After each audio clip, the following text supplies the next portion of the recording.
Aşkım seni seviyorum, her şeyini özlüyorum. Bu sözleri senden duyardım. Senle mutlu muyum yarim, hiç ayrılmayalım. Bu sözleri senden duyardım.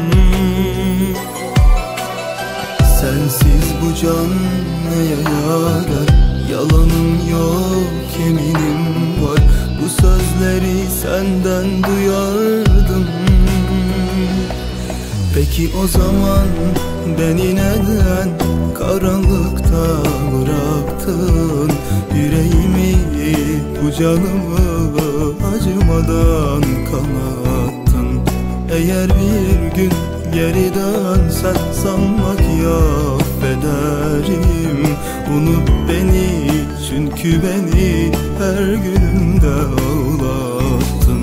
Peki o zaman beni neden karanlıkta bıraktın?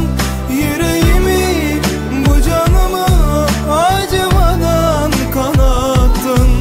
Eğer bir gün geri dönsen sanma ki affederim.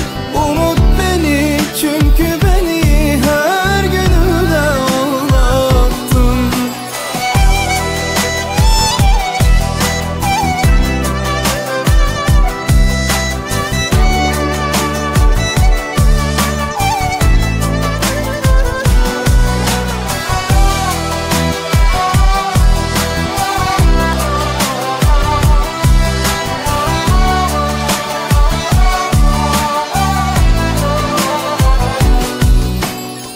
Aşkım seni seviyorum, her şeyini özlüyorum.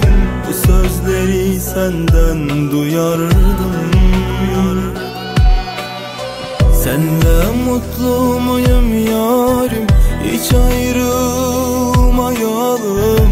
Bu sözleri senden duyardım.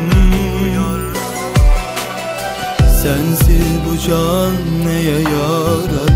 Yalanım yok, yeminim var. Bu sözleri senden duyardım. Peki o zaman beni neden karanlıkta bıraktın? Yüreğimi, bu canımı acımadan kanattın. Eğer bir gün geri dönsen sanma ki affederim. Unut beni, çünkü beni her günümde ağlattın. Peki o zaman beni neden karanlıkta bıraktın? Yüreğimi, bu canımı acımadan kanattın. Eğer bir gün geri dönsen sanma ki affederim.